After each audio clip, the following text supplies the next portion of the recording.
أعوذ بالله من الشيطان الرجيم. بسم الله الرحمن الرحيم. هو الذي خلقكم من تراب ثم من نطفة ثم من علقة ثم يخرجكم طفلا ثم لتبلغوا أشدكم ثم لتكونوا شيوخا ومنكم من يتوفى من قبل ولتبلغوا أجلا مسمى ولعلكم تعقلون. هو الذي يحيي ويميت فإذا قضى أمرا فإنما يقول له كن فيكون. ألم تر إلى الذين يجادلون في آيات الله أنى يصرفون الذين كذبوا بالكتاب وبما أرسلنا به رسلنا فسوف يعلمون.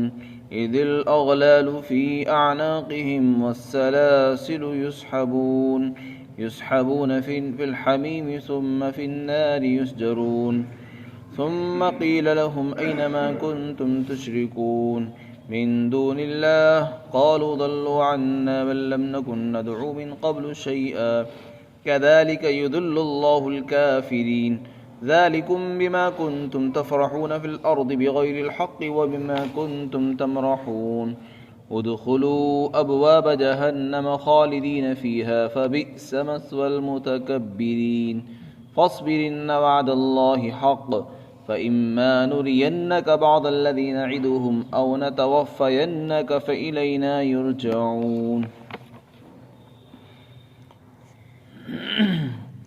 اور اللہ تو وہی تو ہے جس نے تم کو مٹی سے پیدا فرمایا اور پھر اس نے نطفے سے بنایا اور پھر اس نے جمے ہوئے خون سے تم کو پیدا کیا اور پھر وہ تم کو بچے کی شکل میں باہر نکالتا ہے. پھر وہ تمہاری پرورش کرتا ہے تاکہ تم اپنی بھرپور جوانی کو پہنچ جاؤ اور پھر تاکہ تم بوڑھے ہو جاؤ.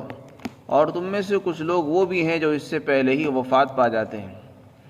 اور پھر وہ تمہاری پرورش کرتا ہے تاکہ تم ایک وقت مقررہ تک پہنچ جاؤ اور تاکہ تم سمجھ حاصل کرو. اللہ وہی ہے جو زندگی دیتا ہے اور جو موت دیتا ہے. پھر جب وہ کسی چیز کا فیصلہ فرما دیتا ہے تو اس سے کہہ دیتا ہے ہو جا تو وہ ہو جاتی ہے. اے مخاطب کیا آپ نے نہیں دیکھا ان لوگوں کو جو اللہ کی آیتوں میں جھگڑتے ہیں؟ وہ کہاں الٹے چلے جا رہے ہیں. یہ وہ لوگ ہیں جنہوں نے اللہ کی کتاب کا انکار کیا اور ہم نے اپنے رسولوں کو جن ہدایات کے ساتھ بھیجا ہے ان کا بھی انکار کیا. ان قریب انہیں پتہ چل جائے گا، یہ جان لیں گے جبکہ بیڑیاں ان کی گردنوں کے اندر، ان کے توق ان کے گردنوں میں ہوں گے اور زنجیریں ہوں گی اور پھر ان کو گھسیٹا جائے گا گرم پانی میں. کھولتے ہوئے پانی میں ان کو گھسیٹ کر لایا جائے گا اور پھر جہنم کے اندر ان کو جھونکا جائے گا اور پھر ان سے کہا جائے گا کہ اللہ کے سوا تم جن خداؤں کو شریک کرتے تھے وہ کہاں چلے گئے. وہ کہیں گے کہ آج وہ تو ہم سے غائب ہو گئے ہیں. پھر کہیں گے بلکہ ہم تو اس سے پہلے کسی چیز کی عبادت ہی نہیں کرتے تھے. اللہ اسی طرح کافروں کو گمراہ کرتا ہے.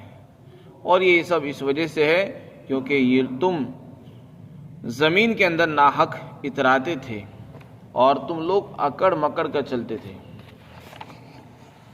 اب ان سے کہا جائے گا کہ تم جہنم کے دروازوں میں داخل ہو جاؤ، تم ہمیشہ اسی میں رہو گے اور یہ بہت برا ٹھکانہ ہے تکبر کرنے والوں کا.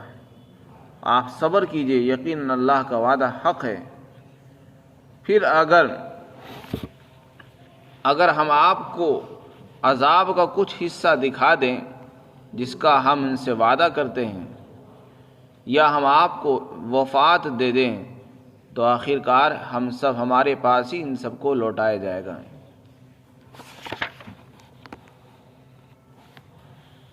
یہاں اللہ تعالیٰ نے انسانی تخلیق کے اندر پیش آنے والے مراحل کو ذکر فرمایا اور اس مراحل کو ذکر کر کے انسان کو تنبیہ فرمائی ہے کہ اے انسان جو اللہ تعالیٰ کے دوبارہ انسان کے پیدا کرنے کو محال اور ناممکن سمجھ رہا ہے، جو اللہ کی قدرت میں شک کر رہا ہے، اس کو سمجھانا چاہتے ہیں۔ اے انسان تو اللہ کی قدرت میں شک مت کر، اللہ کی طاقت کو کم نہ سمجھ، جس اللہ نے ایک انسان کو کئی مرحلوں سے گزارا ہے اور گزار کر اس کو انسان بنایا ہے، وہ اللہ دوبارہ بھی پیدا کر سکتا ہے۔ ایک انسان کو کتنے مرحلوں کے اندر اللہ نے پیدا فرمایا، اس کو یہاں پر اللہ تعالیٰ نے، اور اس سے پہلے سورہ انبیاء کے اندر بھی اللہ تعالیٰ نے بیان فرمایا۔ چنانچہ سب سے پہلے فرمایا کہ ہم نے انسان کو مٹی سے بنایا۔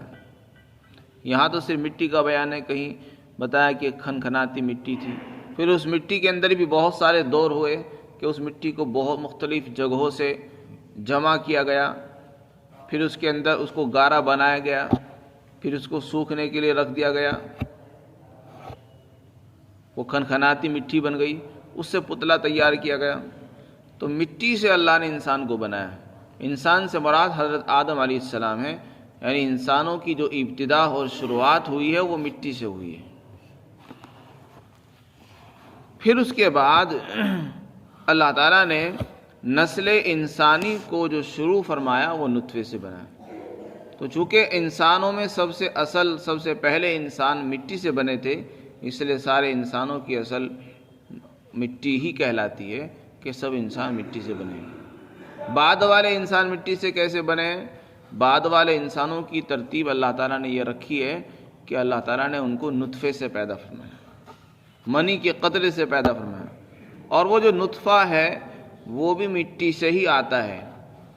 یعنی انسان بہت سی غذائیں کھاتا ہے، پھل کھاتا ہے، سبزیاں ترکاریاں کھاتا ہے، وہ سب مٹی سے پیدا ہوتی ہیں، اور ان کو کھا کر انسان کے بدن کے اندر خون اور منی تیار ہوتی ہے، اور اسی سے نطفہ تیار ہوتا ہے۔ وہ نطفہ اللہ تعالیٰ نے اسی سے انسان کو بنایا ہے، اور آگے نسل اسی سے چلتی ہے۔ تو چونکہ نطفہ بھی مٹی سے بنتا ہے، اس لیے یہ کہنا غلط نہیں ہے کہ تمام انسانوں کی پیدائش مٹی سے ہے۔ پھر اللہ تعالیٰ نے نطفے سے انسان کے پیدا کرنے کا عجیب و غریب نظام بنایا کہ وہ مرد کا نطفہ عورت کے رحم کے اندر پہنچ کر اللہ تعالیٰ اس کو 40 دن تک اسی حال پر رکھتے ہیں، پھر 40 دن کے بعد وہ خون میں تبدیل ہو جاتا ہے۔ تو پہلا دور تو یہ تھا کہ وہ ایک ناپاک قطرہ تھا، منی کا قطرہ تھا، نطفہ تھا، اس کے بعد 40 دن کے بعد وہ خون بن جاتا ہے، جمع ہوا خون۔ پھر 40 دن تک وہ خون رہتا ہے، اس کے بعد جب 40 دن پورے ہو جاتے ہیں تو پھر وہ بوٹی کی شکل بن جاتا ہے۔ تو اس طریقے سے 40 دن میں، پہلے 40 دن میں وہ خون بنا، اس کے بعد دوسرے 40 دنوں کے اندر وہ بوٹی بن گئی، اس کے بعد پھر 40 دن اور گزرتے ہیں تو اس کے اندر اللہ تعالیٰ ہڈیاں اور شکلیں صورتیں بنا دیتے ہیں، اس کی شکل بنا دیتے ہیں، اس کی تصویر بنا دیتے ہیں، اس کا چہرہ وغیرہ بنا دی جاتی ہے، اس پر ہڈیاں بنا دی جاتی ہیں، پھر ان ہڈیوں سے اوپر گوشت چڑھایا جاتا ہے۔ تو جب یہ 3 چلے پورے ہو جاتے ہیں اس کے بعد اللہ تعالیٰ روح ڈال دیتے ہیں اس میں۔ تو اس طریقے سے پھر ماں کے پیٹ کے اندر اس بچے کی پرورش ہوتی ہے، اور اس انسان کی پرورش بھی اللہ نے عجیب و غریب رکھی ہے، اسی کی غذا بھی ماں کے پیٹ میں ہے، سب کچھ اس کی ماں کے پیٹ میں ہی ہوتی ہے، اور وہ 9 مہینے تک وہیں رہتا ہے۔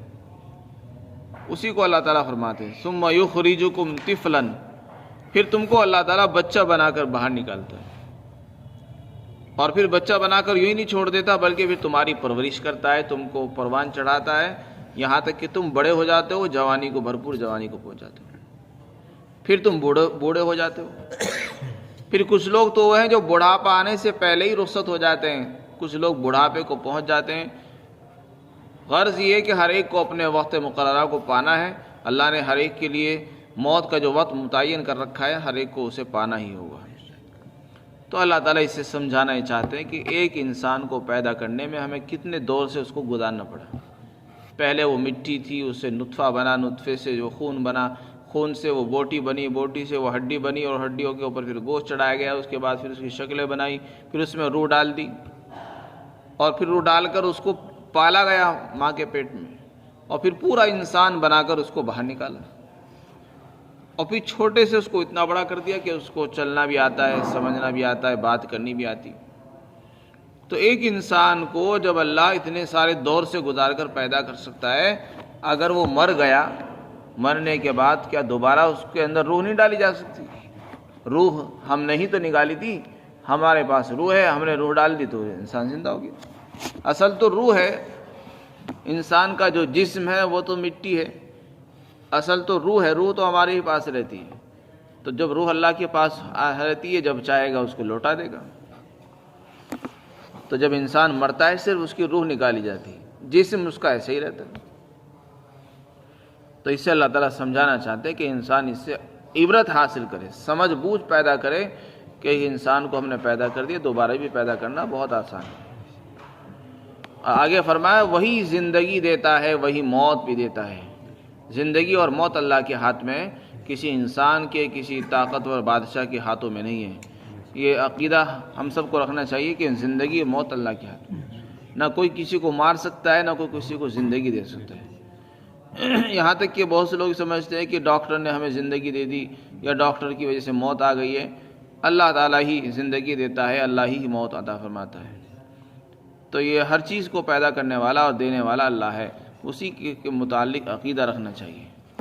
فَإِذَا قَضَىٰ أَمْرًا، جب اللہ تعالیٰ کسی چیز کا فیصلہ فرماتے ہیں تو ڈاکٹر بھی اس کی زندگی کو نہیں بچا سکتے. بہت سے لوگ ڈاکٹروں کے ہاتھوں میں نکل جاتے ہیں، ان کی وقت پورا ہو جاتا ہے، ڈاکٹر بھی بچا نہیں پاتے، پیچھے ہٹ جاتے ہیں. تو یہ سب چیزیں بتاتی ہیں کہ ڈاکٹر خدا نہیں ہے. اس کے بعد فرمایا کہ اللہ تعالیٰ کی طاقت اتنی ہے کہ جب وہ کسی چیز کا فیصلہ فرماتا ہے، کسی چیز کو پیدا کرنا چاہتا ہے تو بس اس کے بارے میں کہہ دیتا ہے کہ تو ہو جا، وہ ہو جاتی ہے. یعنی اس کو کسی اسباب کی ضرورت نہیں ہے، اس کو بلکہ کلمہ کن کہنے کی بھی ضرورت نہیں ہے، بس اس کی منشا کافی ہے. جب مشیت الہی ہوتی ہے تو وہ چیز خود بخود پیدا ہو جاتی ہے. اللہ کی منشا ہونی چاہیے. اس کے بعد اللہ تعالیٰ نے اللہ کی آیتوں میں قرآن کے اندر جھگڑنے والوں کے متعلق فرمایا کہ آپ نے ان لوگوں کو نہیں دیکھا جو ہماری آیتوں کے بارے میں جھگڑتے ہیں، تو کہاں چلے جا رہے ہیں؟ یہ اللہ کی آیتوں میں جھگڑا پیدا کر کے کہاں جانا چاہتے ہیں؟ لوٹنا تو ہمارے پاس تھا، مر کر بھی ہمارے پاس آنا ہے، تو ہم سے لڑ کر، ہم سے جھگڑ کر کہاں جائیں گے؟ پھر آنا ہمارے ہی پاس ہے. تو جب آدمی کو یہ پتہ ہو کہ مجھے جانا اللہ ہی کے پاس ہے تو پھر جھگڑنا اچھی بات نہیں ہے، یہ سمجھداری کی بات نہیں ہے. جیسے کہ انسان سمجھتا ہے کہ مجھے رہنا، محلے کے اندر انسان سے لڑائی ہو جاتی ہے لیکن اس کو یہ بات سمجھائی جاتی ہے کہ بھئی آپ کو رہنا یہی ہے، جب یہیں رہنا ہے تو لڑکے کیا کریں گے؟ اس لیے پیار محبت سے رہتے ہیں. اگر کوئی بات ہو جاتی ہے پڑوسیوں سے تو اس کو برداشت کیا جاتا ہے کیونکہ رہنا یہی ہے. تو جب ہمیں رہنا یہی ہے تو جیسے ہم اپنے محلوں میں، بستیوں کے اندر بہت سی چیزیں برداشت کر لیتے ہیں، اسی طریقے سے جب ہمیں جانا اللہ ہی کے پاس ہے تو اللہ سے جھگڑ کر کیا ہوگا؟ اللہ سے جھگڑ کر کام بننے والا نہیں بلکہ کام بگڑ ہی جائے گا. اس لیے عافیت اسی میں ہے کہ اللہ کی آیتوں کے متعلق انسان کو جھگڑنا نہیں چاہیے.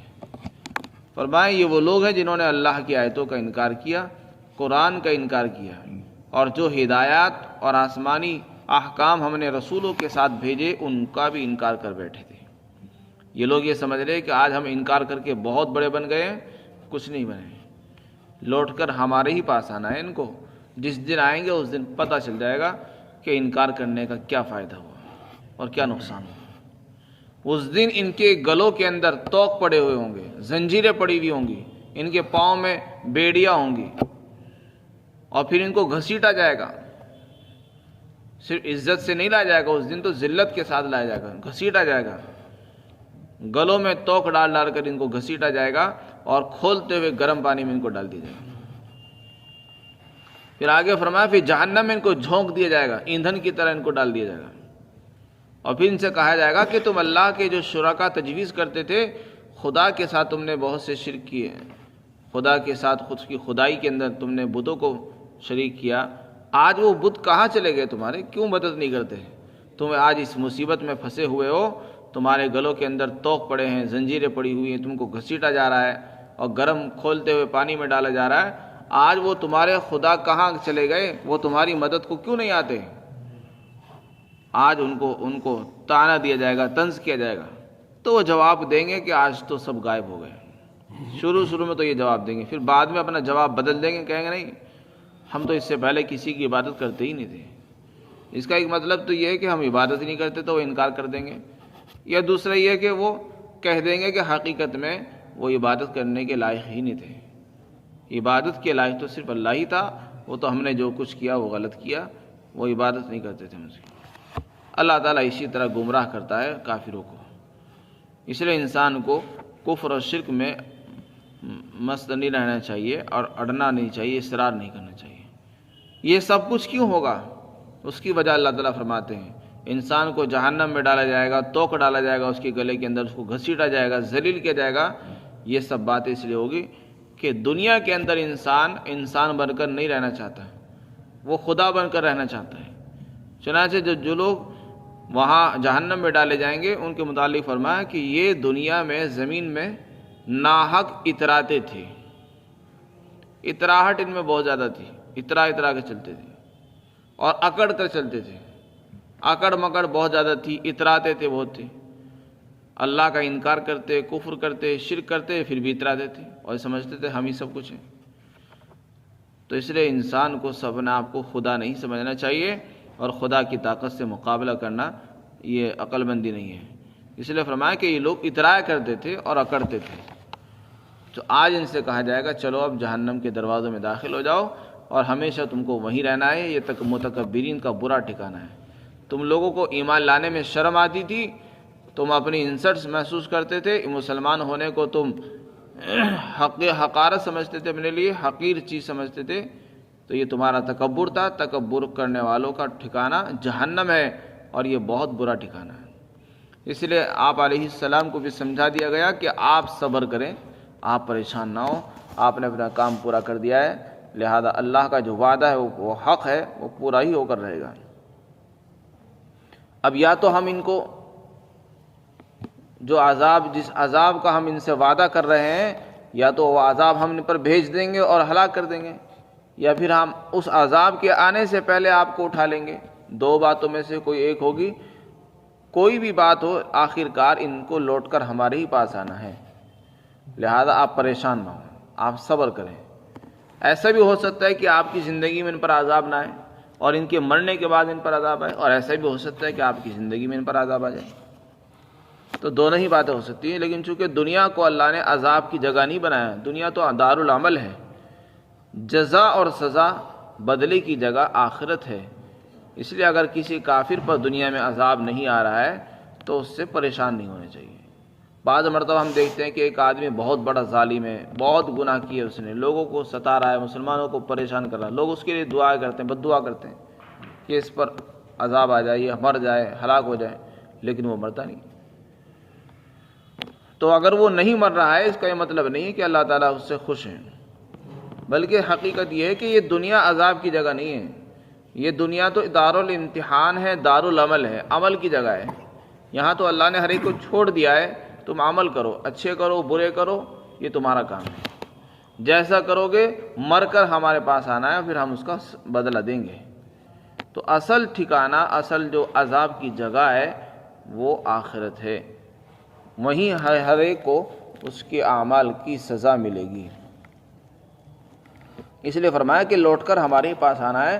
لہذا اگر آپ کی زندگی میں آپ کی نگاہوں کے سامنے اگر کسی کو عذاب نہیں مل رہا ہے اور وہ ہلاک نہیں ہو رہا ہے تو آپ یہ مت سمجھیں کہ اللہ تعالیٰ کو پتہ نہیں ہے یا اللہ تعالیٰ کی طرف سے وعدوں کے پورا کرنے میں دیر کیوں ہو رہی. نہیں، یہ دنیا عذاب کی جگہ نہیں ہے. تو یہ سب چیزیں اللہ تعالیٰ اپنے نبی کو سمجھا رہے ہیں اور نبی کے واسطے سے آگے مسلمانوں کو سمجھایا جا رہا ہے کہ تم بھی پریشان نہ ہوں. اللہ تعالیٰ ہم سب کو عمل کی توفیق نصیب فرمائے.